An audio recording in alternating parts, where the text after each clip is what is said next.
Okay. All right. Thank you guys for having a moment of silence with us and being here. Now we're going to kind of jump into what we do, why we're here, and why we started Artists Against Police Violence.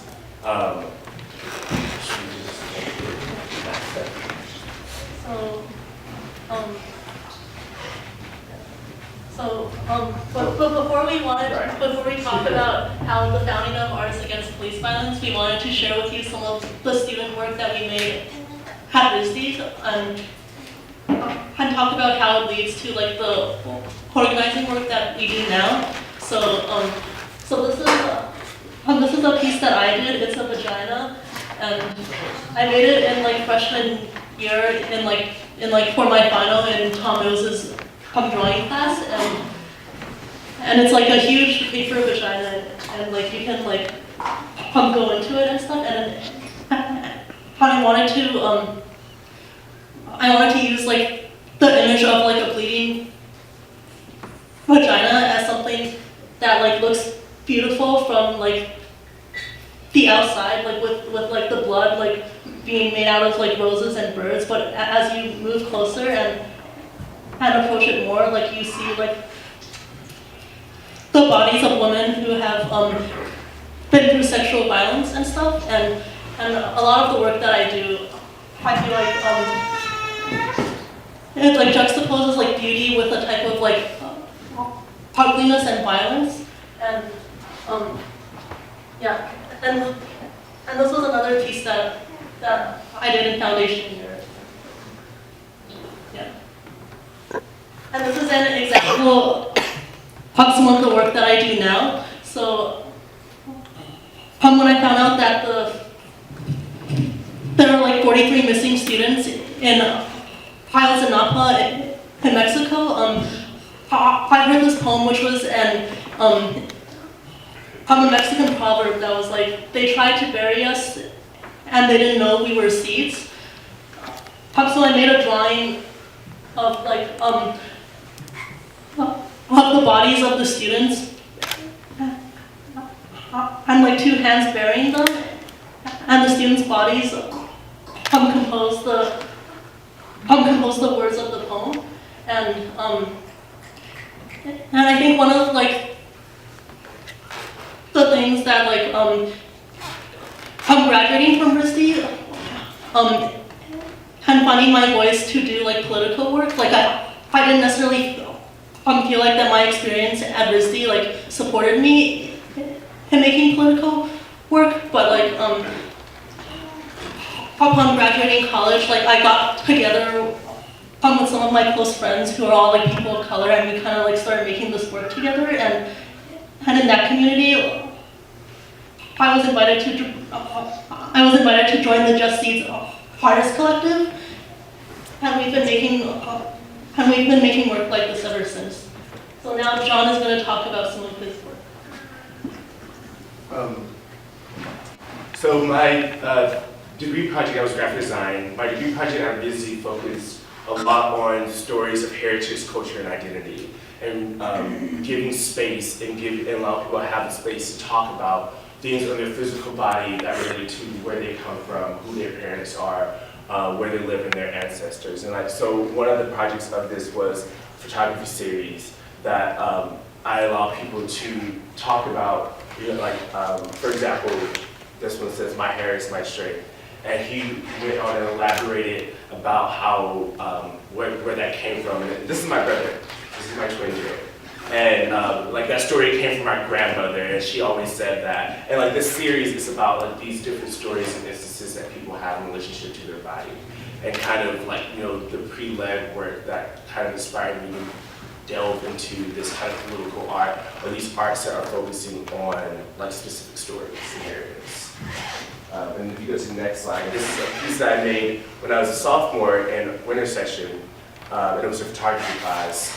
And I was looking at the slave daguerreotypes that Agassi did in, gosh, I like forget the date, but early like 18th century, or 19th century. And what was so amazing about these these stereotypes, these photographs of these slaves, is that they're totally being objectified. Like their bodies, like they were stripped down and they were forced to like stand in front of this camera as kind of like a pseudo-scientific experiment.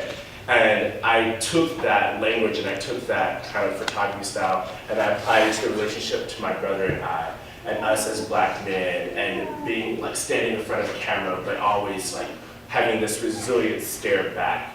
And it was kind of a photography series and a book that I explored. And then the last project is, I put this slide in here because I think ID said last night about, you know, asking the question, am I too Black, you know, in a room after lecture last night. And that's kind of the same type of work and things that I was also dealing with in my thesis. It's kind of like this Black identity and writing and talking about that and being too Black or not being Black enough. And we just wanted to show kind of our like base work that we did in college to prove that like you can carry this work on and make it into something. And like just because you did it in college doesn't mean that it's not important. Like it's the most important work that you can be doing, and you can apply it and use it and inspire others with it. So from that, we started this, Artists Against Police Violence. This is kind of a screenshot of what the Tumblr page looks like. Yeah. And we wanted to like create a space primarily for Black artists and artists of color, and I think in creating a space like that, like I think it come through like creating a space like that, like we give the people in it like the permission and the power to like imagine the world that they dream for like this world to be, and like to create to create art and like write poetry that is an entryway into that world. But it also doesn't necessarily mean that like white artists are not a part of this project too. But like we wanted the focus to be artists of color, but there has been some like white or ally work that we felt come to be like really important as well.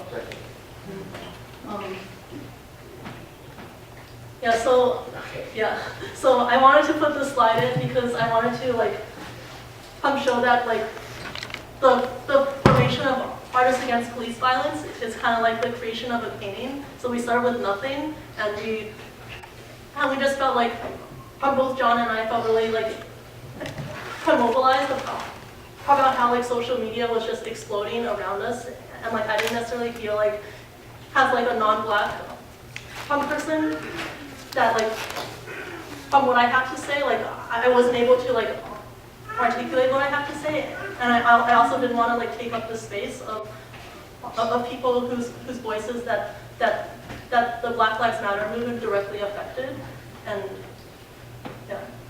And do you want to talk about how you felt about?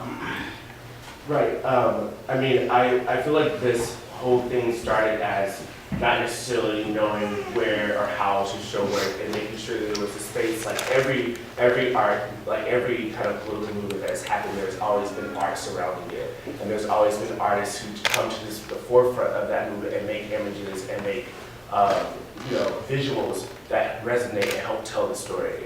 And I think we have some slides of like previous artists. Yeah, and right. So basically this project began inside a Google Doc or like in Facebook chat where me and my friends, we were all like,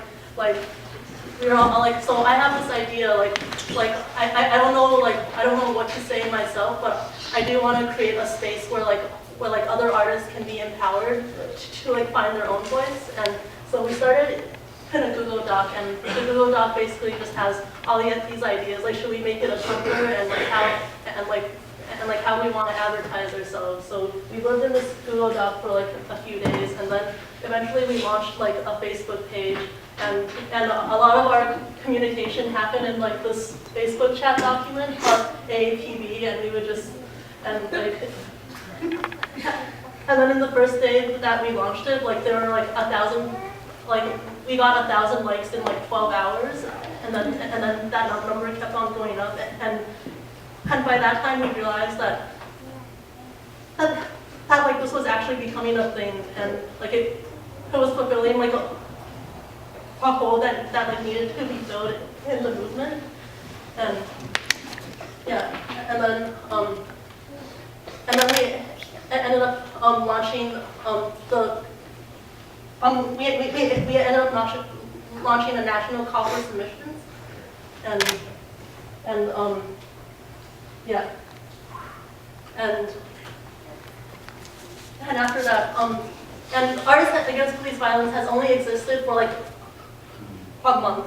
So like so we had no idea that we were going to come speak at RISD and